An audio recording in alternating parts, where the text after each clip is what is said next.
और मैं सलमान खुर्शीद जी को भी याद करना चाहता हूं। एक बार मैंने बड़े सवेरे में नाश्ता करता था, टीवी पर उनको रोते हुए देखा। मुझे लगा क्या हुआ, कोई बड़ी घटना हो गई।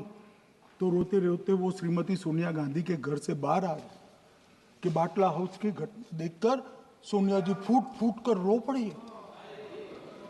अरे रोना था तो शहीद मोहन शर्मा के लिए रोते, बाटला हाउस के आतंकवादियों के लिए रोना आता है। और मान्यवर हमें पूछते हैं कि आपने क्या किया। कोई अधिकार नहीं है पूछने का, कोई अधिकार नहीं है मान्यवर। अरे हमें पूछते थे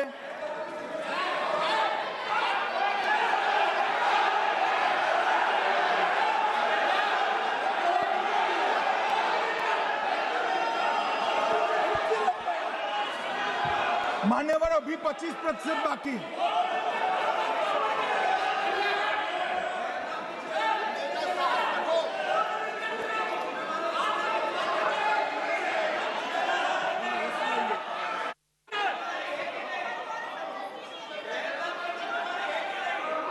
बैठिए, जवाब दे रहे हैं ना, आपका जवाब दे रहे हैं। आपका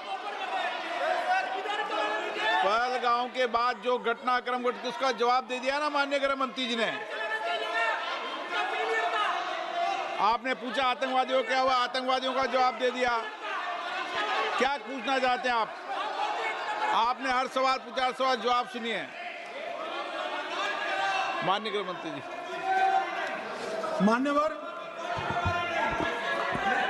मान्यवर इन लोगों को कल ऐसा था कि ये जो बेसरन के गुनहगार है वो पाकिस्तान भाग गए, तो बड़े आवाज से पूछते थे भाग गए भाग गए भाग गए, गृह मंत्री क्या करता है, जिम्मेदारी ले।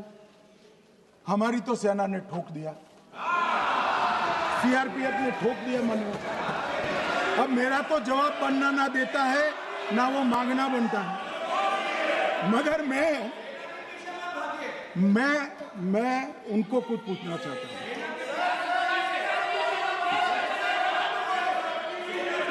मान्यवर,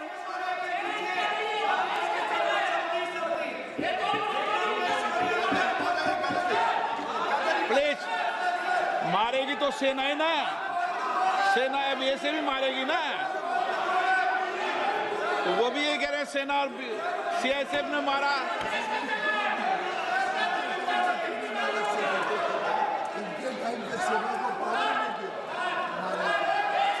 मान्यवर ये कहते हैं, साहब इसको बिठाओ जरा।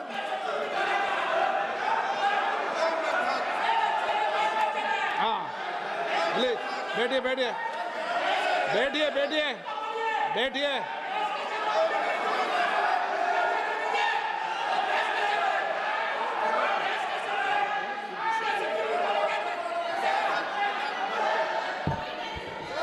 सबको मान्यवर ये लोग मुद्दा उठाना चाहते हैं तो जरूर उठाए। मैं आज सुबह ही सलमान खुर्शीद जी का वो इंटरव्यू मेरे मोबाइल में रिजर्व कर आया हूं। आप जब भी कहोगे ये पूरे टीवी पर बताने के लिए मैं तैयार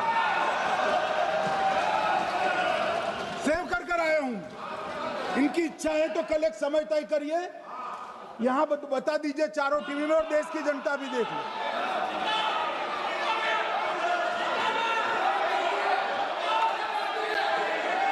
मान्यवर कह रहे हैं बताओ, आप बताओ, बताना है या नहीं बताना, ये पूछो ना उनको। प्लीज प्लीज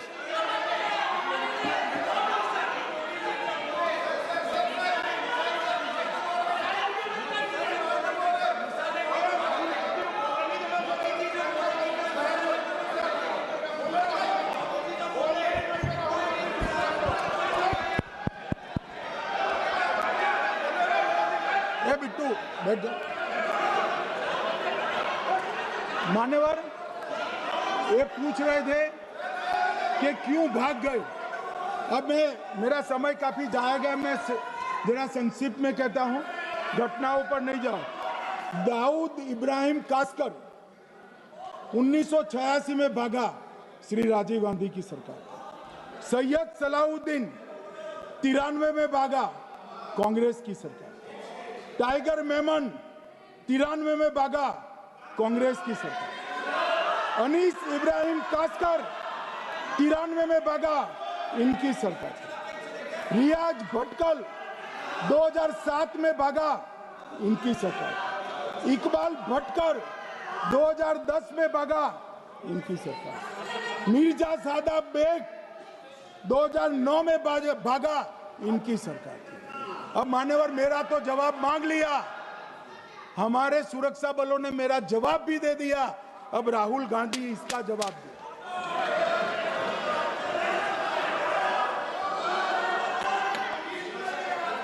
मान्यवर अब मैं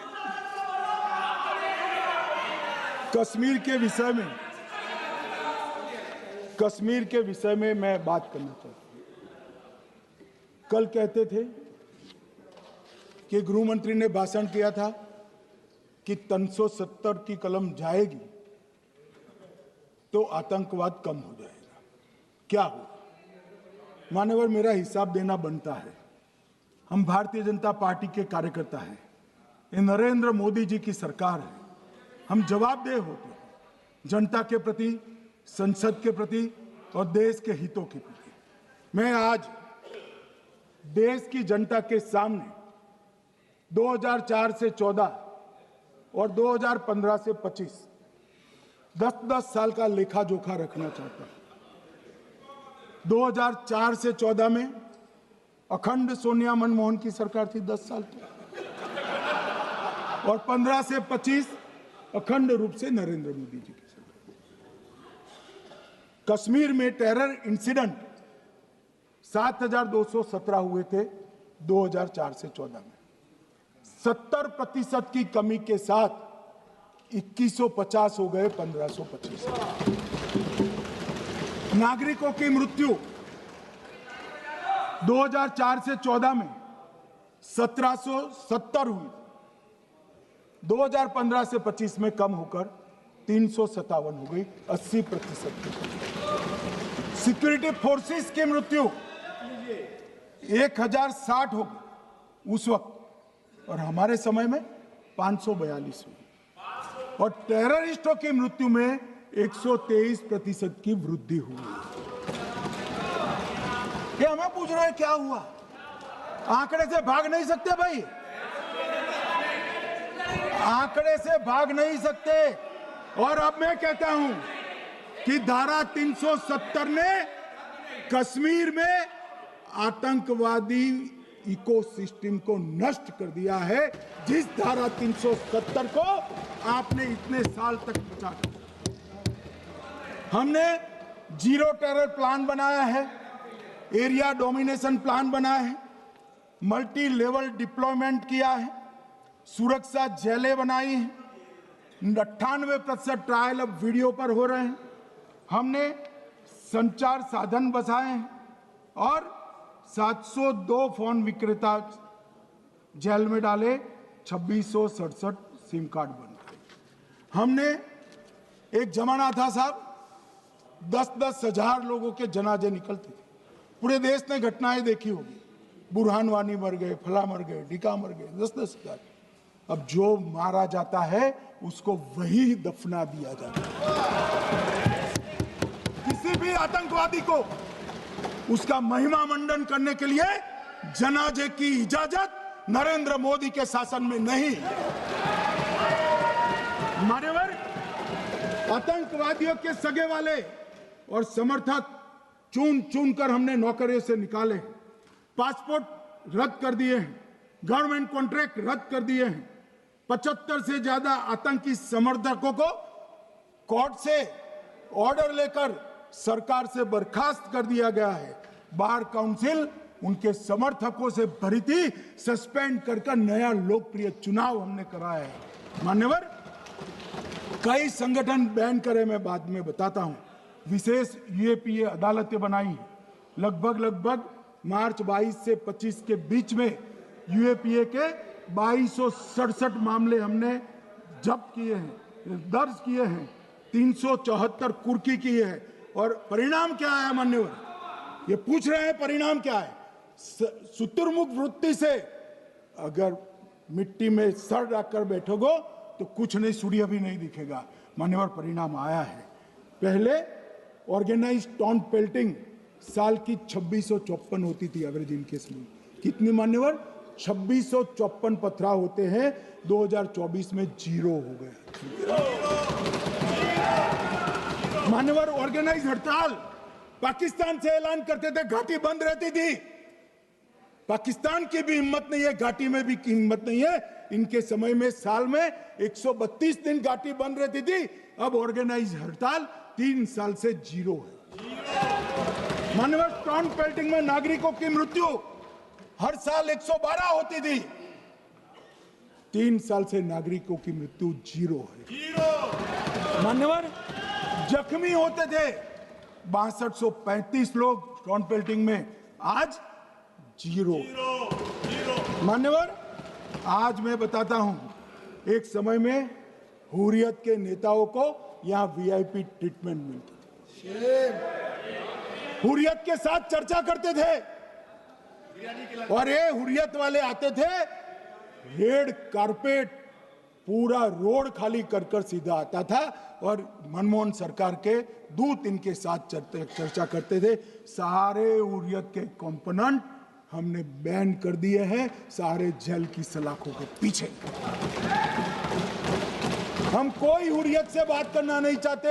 मैं सदन में नरेंद्र मोदी जी की नीति दोहराना चाहता हूं। हुर्रियत टेररिस्ट संगठनों के आउटफिट है, हम इनसे बात नहीं करेंगे। हम अगर किसी से बात करेंगे तो घाटी के युवाओं के साथ बात करेंगे, हुर्रियत के साथ बात। मान्यवर चुनावों के दौरान डर का माहौल होता था। अब 98.3% मतदान हुआ पंचायत चुनाव। कांग्रेस की बंद बहिष्कार का समय बंद हो गया। सेपरेटिस्ट बात करना चाहते थे, अब वो नहीं कर सकते। और मान्यवर 2019 के बाद हमने कितने संगठन बैन करे, मैं बोलना चाहता हूं, थोड़ा समय चाहिएगा मान्यवर।